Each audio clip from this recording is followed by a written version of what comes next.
Hola, buenos días, buenas tardes o buenas noches, dependiendo del momento en el cual esté viendo esta grabación. El día de ayer, estimados estudiantes de la asignatura de Taller de Desarrollo Profesional Ética, no nos pudimos ver para la sesión de tutoría, debido a que no pudimos coincidir en tiempos para podernos conectar. Sin embargo, comparto la siguiente presentación para poderlos ayudar en sus proyectos y en sus presentaciones. En concreto, el día de hoy vamos a trabajar el proceso de citación en formato APA o en algún otro formato y la importancia que tiene para su formación académica. Para ello me voy a apoyar de una presentación realizada por la UNAM por Irving Schwan y aquí está la fuente para que ustedes la puedan consultar, la cual va a abordar qué es el plagio académico o deshonestidad académica y cuáles son los impactos que posee para la formación de cada uno de nosotros. Muy bien.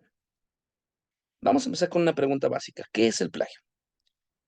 O la deshonestidad académica. Si revisamos la RAE nos va a señalar que el plagio es la acción y efecto de plagiar, wow, ¿no? Es decir, copiar en lo sustancial obras ajenas dándolas como propias. En otras palabras, el plagio consiste en retomar información de otros autores y presentarlas como si fuera nuestra.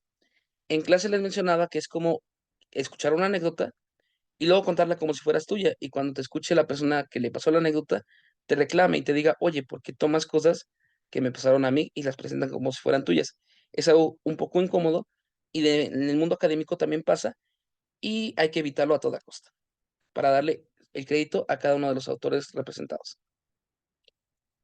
Si hablamos de la normativa en los centros académicos en el país, podemos ver cómo, perdón, si hablamos de la normativa en diferentes países, podemos ver cómo en la Universidad de San Francisco de Quito señala que el plagio es atribuirse el uso de ideas escritas, publicadas o no publicadas de otras personas, tanto si están, tanto si estás consciente o no consciente de llevarlo a cabo, o también si es llevado por medio de paráfrasis.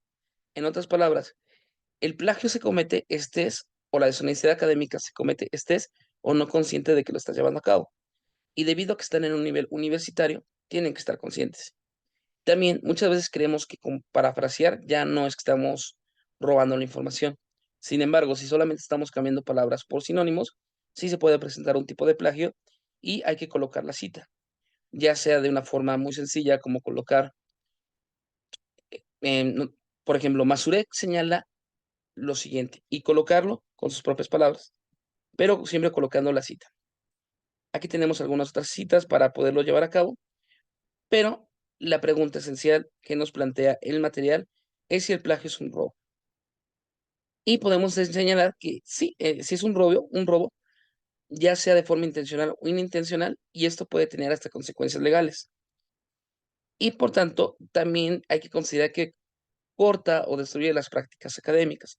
Les comentaba que hace año y medio, ocurrió el problema de la jurista que llevó a cabo un plagio en su tesis dentro de la UNAM. Después de eso, la UNAM perdió mucho prestigio y en muchos ámbitos se señalaba a la UNAM como con frases como, pues es que ustedes copian, pues todas sus tesis plagiadas y demás. Y le quitó mucho, mucho, mucho del empeño y reconocimiento que se ha logrado en la universidad a lo largo de su historia. No queremos que pase lo mismo con la universidad Rosario Castellanos. Por tanto, el aprender a citar correctamente fortalece nuestra universidad. Pero no solamente eso, también los fortalece a ustedes como investigadores y futuros psicólogos. Muy bien. Retomando lo que habíamos visto, las características del plagio o entender qué es el plagio es con el fin de engañar al lector de forma, consciente o inconsciente para hacerle creer que las palabras de otro son propias.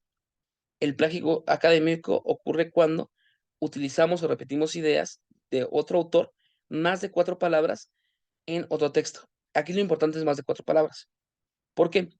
Porque si hacemos una investigación, la posibilidad de que 4 palabras en consecutivo estén igual que en otro texto es casi imposible. Por tanto, al momento de llevar a cabo una investigación y aparecen 4 palabras juntas, es muy probable, casi totalmente cierto, que fueron tomadas de otro autor. Es como el parámetro que yo tomo para poder revisar sus aportaciones. Tomo su texto, lo coloco en internet y si me aparecen 3 o 4 palabras juntas, considero que es plagio debido a estos parámetros que estamos llevando a cabo o deshonestidad académica. También el parafraseo continuo, en el cual no interaccionan los puntos del propio autor con lo que está poniendo, también es como una forma de plagio. Imaginemos que entregamos un trabajo que no tiene ninguna palabra que dice otro autor directamente, pero que en concreto es la misma idea, transmite el mismo contenido. Sería como hacer una película pirata con el mismo tema, la misma conclusión, nada más cambiando a los actores. ¿Cuáles son los tipos de plagio que existen y en cuál nos vamos a enfocar en esta asignatura? Cuando hablamos de plagio, podemos referirnos de diferentes formas. El más sencillo y en el cual nos vamos a enfocar directamente en la asignatura es el plagio directo, que es cuando se toman ideas de otros autores sin cambiarles nada y se hacen pasar como propias. El ejemplo es el siguiente. Aquí tenemos el texto original y este texto original muestra cómo el plagio se lleva a cabo cuando no se coloca la cita correcta y solamente se coloca de forma lineal. Lo correcto sería decir, Brudel escribe, abrir comillas, colocar la cita del autor y colocar el año, ya que literalmente esto lo está diciendo Braudel, no lo están diciendo ustedes. ¿Ok? También piensen, en el caso de sus actividades, es permitido las citas hasta en un 30-40%, porque como los estoy evaluando, necesito ver cómo están razonando, necesito ver no solamente citas, sino ver información propia. Por lo cual, aunque hagan citas correctas, les pido concentrarse en generar sus propias ideas y planteamientos. Otro tipo de plagio que tenemos es el plagio citando al autor original, pero sin el uso adecuado de comillas, es decir, sin delimitar qué parte es del autor y qué parte no. La forma de plagio vista aquí podría ser de una forma brillante, Dan Dig observa que, y colocamos el texto.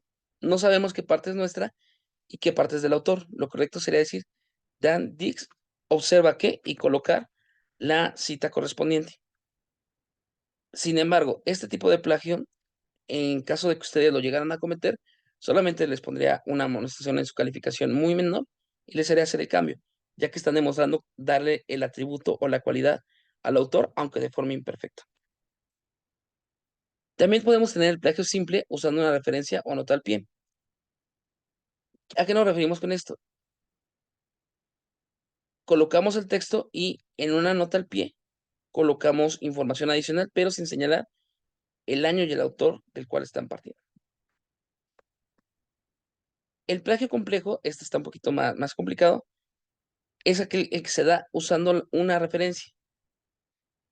¿Cómo funciona? Existe una referencia del autor original, pero en esta no siempre se encuentran señaladas con exactitud las páginas correctas de la fuente. De tal forma que cuando la persona quiere ir a buscar la información que yo estoy citando, no va a tener idea de en qué parte está. Y por tanto no sabemos si lo que estoy diciendo es del autor, es mío o me lo estoy inventando.